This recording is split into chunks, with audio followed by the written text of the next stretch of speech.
Hello, আসসালামু আলাইকুম। আমি তৃষ্ণা, কমিটি স্টুডেন্ট কনসালটেন্সি দুবাই থেকে। আজকে আমাদের সাথে আছে আমাদের খুব কাছের স্নেহের ছোট ভাই। ওর মুখ থেকে শুনে নেব ওর পুরো জার্নিটা। তুমি কবে এসেছো? আমি আসছি মার্চের 24 তারিখে। আচ্ছা আচ্ছা, এপ্রিলের 24 তারিখে। কোন সাবজেক্টে? International business in MBA. আচ্ছা আচ্ছা, তো কেমন লাগছে দুবাই আসার পরে? সবকিছুই ঠিকঠাক আছে। আমি ফার্স্টে আপনার কমিউনিটির মাধ্যমে, ফেসবুকের মাধ্যমে রেফারেন্সটা পাই।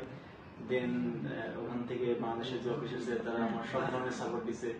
অনলি 2 উইকের ভিতরেই কিন্তু আমি আমার ভিসাটা পাইছি। আচ্ছা আচ্ছা, অনলি 2 উইক, গ্রেট। দেন তারপর থেকে টিউশন ফি সহ যাবতীয় ডকুমেন্ট ফার্দার প্রসেস করা, ফাইল প্রসেস সবকিছুই তারা সুন্দর মতো স্মুথলি সবকিছু করছে। এমনকি তারা এয়ার টিকিটও তারা ওখান থেকে ভালো একটা সার্ভিস দিয়ে দেয় সবকিছু। তারপরে দেন তাদের প্রিভিয়াস যে স্টুডেন্ট আছে তাদের সাথে আমার কানেকশন করাই দেয়। দেন তাদের এখানে এসে কোনো আর প্রবলেম হয় নাই।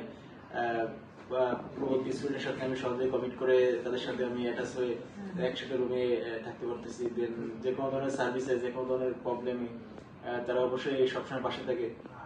তো মানে তুমি তো স্যাটিসফাইড পুরো, মানে আমাদের যে কার্যকলাপ তাতে তুমি হ্যাপি, তাই তো? হ্যাঁ, তো আমি ওটাই সবাই সাজেস্ট করবো যে তারা অথরাইজ আরো অনেক কনসালটেন্সি আছে দেশে, তাদের মাধ্যমে আমি দেখছি যে সবার অথরাইজ এবং ইজিলি তাদের প্রসেসটাও ইজি। তো আপনারা আসেন কমিটেড কনসালটেন্সি, আশা করি সবাই একটা ভালো একটা ফ্রুটফুল হবে। আসলে এই যে কমিটেডের মানে মূল উদ্দেশ্যই কিন্তু এটা, একটা স্টুডেন্টের মানে দেশের বাইরে আসার পরও যাতে তার সমস্যায় কি কি সমস্যা পড়তে পারে তার সম্ভাব্য সমাধান আগে থেকে দিয়ে দেওয়ার জন্য। এখন তো আমরা দুবাইতে আছি এবং আমি বলবো নেক্সট একাডেমি 3rd ফ্লোরে আমাদের অফিস, এবং আপনাদের যে কোনো ধরনের সমস্যা বা অ্যাডমিশন রিলেটেড যে কোনো ধরনের ইনফরমেশন দরকার হলে সরাসরি অফিসে চলে আসতে পারেন এবং আপনাদের স্ক্রিনে দেওয়া নাম্বারে আপনারা যোগাযোগ করতে পারেন, অথবা ঢাকার অফিস এবং ফেনীর অফিসে ভিজিট করতে পারেন। আপনি আমাদের যে কোনো অফিসে গেলেই প্রপার একটা গাইডলাইন পেয়ে যাবেন অ্যাডমিশন, স্কলারশিপের সবকিছুর ব্যাপারে। কারণ ব্রিটস ইম্পেরিয়াল এবং নেক্সট একাডেমি কিন্তু 50% স্কলারশিপ প্রোভাইড করছে এবং এই প্রোগ্রামে কোনো আইএলটিএস লাগছে না, ব্যাংক ফান্ড লাগছে না এবং স্টাডি গ্যাপ অ্যালাউ। এবং যে সকল স্টুডেন্টরা কিন্তু ইউনিভার্সিটিতে পড়তে চায়, আমার মনে হয় ব্রিটস ইম্পেরিয়াল একটা ভালো ইউনিভার্সিটি, লো টিউশন ফিতে, মানে অ্যাভারেজ টিউশন ফিতে আর কি। তো ইনস্টিটিউশন আর ইউনিভার্সিটি কিন্তু আলাদা। তো ইউনিভার্সিটি অনুযায়ী এটা র্যাঙ্কিংও খুব ভালো এবং টিউশন ফিও সবাই অ্যাফোর্ড করতে পারবে। তো আমি স্টুডেন্টদের বলতে চাই, আপনাদের যে কোনো ধরনের ইনকোয়ারি যদি থাকে আমার স্ক্রিনে দেওয়া নাম্বার আছে, এখানে যোগাযোগ করতে পারেন।